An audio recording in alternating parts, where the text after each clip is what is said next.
Let's talk some USC recruiting. The ebbs and flows. The Trojan fans are feeling it. And just when, things are looking down, Steve, it's spatula season, and USC, they might be losing some recruits, but they could also go on a run. This weekend, we got a big-time defensive lineman visiting. 5-star Jakeem Stewart. He's going to be in LA for this one. What do you make of it?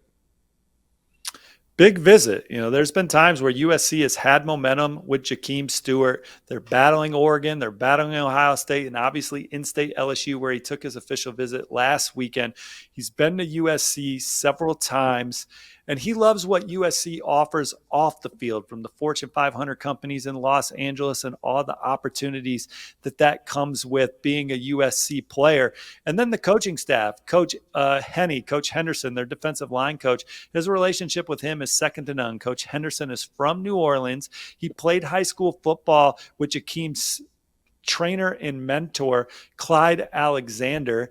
And Coach Henderson's track record of coaching in the NFL, coaching guys like Aaron Donald, he knows that that's the type of guy that can get a lot out of him. USC's co-defensive line coach, Skyler, he's also from Louisiana, coached at Southern. So there's a lot of long-standing relationships with this USC staff and Louisiana. And they want to get out there and watch USC play a big game against Nebraska, get on track, close strong. And they're in the thick of this with this recruitment with Jakeem Stewart. I maybe would put some other schools slightly ahead, but USC's always been one of his favorite schools, and they get their opportunity this weekend.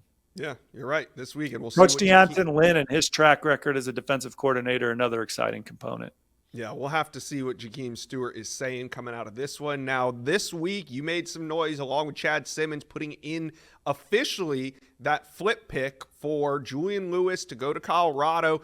USC, though, has been working behind the scenes at the quarterback position. Who do you think they turn to?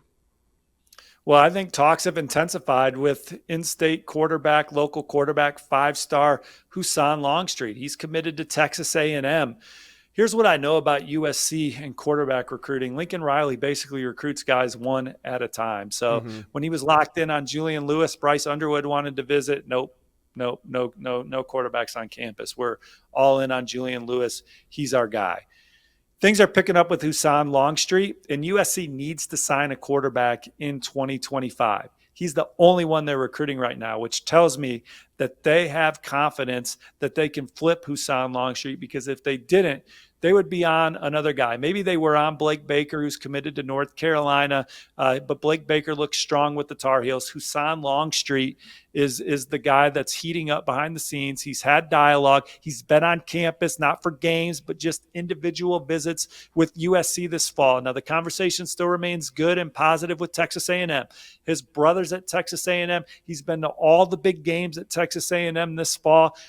But USC, them not offering another quarterback just now in 2025 tells me that there is some confidence around that program that they can flip Husan Longstreet. And if you're talking about this class, if they're able to get Husan Longstreet in it, you still have that franchise caliber quarterback in the fold as a young guy. I still think that, they have Jaden, who's starting this week against Nebraska, but Husan Longstreet coming in would be big for the Trojans. Absolutely. Trojan fans, talk to us. How do you feel about the situation taking place with Julian Lewis, and how do you feel if Husan Longstreet was the next commitment on that USC list? Talk to us, comment section below.